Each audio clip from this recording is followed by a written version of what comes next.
2019 ఎన్నికల ముందు వైఎస్ఆర్సీపీ అధ్యక్షుడు వైఎస్ జగన్మోహన్ రెడ్డి నవరత్నాల పేరుతో రాష్ట్రంలోని అన్ని వర్గాల ప్రజల కోసం సంక్షేమ పథకాలు తీసుకొచ్చారు. ఆ ఎన్నికల్లో గెలిచిన అనంతరం ముఖ్యమంత్రిగా బాధ్యతలు స్వీకరించిన తర్వాత నవరత్నాల అమలుకు కట్టుబడి ఉన్నారు. అయితే సంక్షేమ పథకాల ఫలితాలు నేరుగా లబ్ధిదారులకు అందాలి. ప్రజా సంక్షేమం కోసం ప్రభుత్వం తీసుకునే నిర్ణయాలన్నీ కూడా ప్రజలకు తెలియాలి. వృద్ధులు, వికలాంగులకు సంక్షేమ పథకాల ఫలితాలను వారి గడప వద్దకు తీసుకెళ్లి అందించాలనే ఉద్దేశంతో వాలంటీర్ వ్యవస్థను తీసుకొచ్చారు ముఖ్యమంత్రి జగన్మోహన్ రెడ్డి.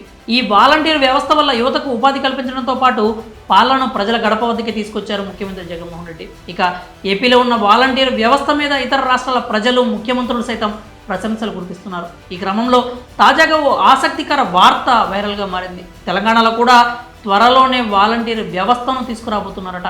కాంగ్రెస్ పార్టీ అధికారంలోకి వస్తే కార్యకర్తలను వాలంటీర్లుగా నియమిస్తామని ఎన్నికల సమయంలో రేవంత్ రెడ్డి పేర్కొన్న సంగతి తెలిసిందే. నాడు చెప్పిన మాటలను ఇప్పుడు నిజం చేయబోతున్నారట ముఖ్యమంత్రి రేవంత్ రెడ్డి. కాంగ్రెస్ పార్టీ కార్యకర్తలను వాలంటీర్లుగా నియమించడం కోసం ఇందిరమ్మ కమిటీలను కూడా ఏర్పాట్లు చేయబోతున్నట్లు వార్తలు వస్తున్నాయి. ఇప్పటికే దీనికి సంబంధించిన కార్యాచరణ ప్రారంభమైనట్లు తెలుస్తోంది. ప్రభుత్వ పథకాలను ప్రజలకు చేరువ చేయడంతో పాటు పార్టీని ప్రజల్లోకి తీసుకెళ్లడమే లక్ష్యంగా రేవంత్ సర్కార్ ఈ నిర్ణయం తీసుకున్నట్లు సమాచారం.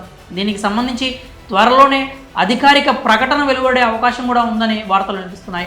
ఇందిరమ్మ కమిటీలే వాలంటీర్లుగా అధికారంలోకి వచ్చిన 100 రోజుల్లోగా 6 గ్యారంటీలను ఖచ్చితంగా అమలు చేస్తామని చెప్తున్నారు కాంగ్రెస్ నేతలు. దీంతోపాటు కార్యకర్తలకు ఉపాధి కల్పన, ప్రభుత్వ పథకాలను ప్రజల్లోకి తీసుకెళ్లడం వంటి వాటికి సంబంధించి రేవంత్ సర్కార్ అధికారంలోకి వచ్చిన మొదటి రోజు నుంచే పక్కా ప్రణాళికతో ముందుకు సాగుతోంది. ఇందుకోసం ఇందిరమ్మ కమిటీలను తీసుకొచ్చి వాలంటీర్లుగా కాంగ్రెస్ పార్టీ కార్యకర్తలను నియమించబోతున్నట్లుగా జోరుగా ప్రచారం జరుగుతోంది. 6 గ్యారంటీల అమలు కోసం గ్రామాల్లో ఇందిరమ్మ కమిటీలను ఏర్పాటు చేయాలని కాంగ్రెస్ కార్యవర్గ సమావేశంలో నిర్ణయం తీసుకున్నట్లు కాంగ్రెస్ పార్టీ సీనియర్ నేత మల్లు రవి స్వయంగా ప్రకటించారు. ఈ కమిటీలో 5 నుంచి 6 సభ్యులు ఉంటారు. వీరంతా కాంగ్రెస్ కార్యకర్తలు, నాయకులేనని కూడా ప్రకటించారు. దీనిని బట్టి చూస్తే ఇది పక్కాగా వాలంటీర్ వ్యవస్థేనని తెలిపోయింది. ఇక ఏపీలో ఒక్కో వాలంటీర్కు 5,000 చొప్పున గౌరవ వేతనం ఇస్తున్నారు. మరి తెలంగాణలో కాంగ్రెస్ ప్రభుత్వం ఎంత వేతనం ఇస్తుందో చూడాలి.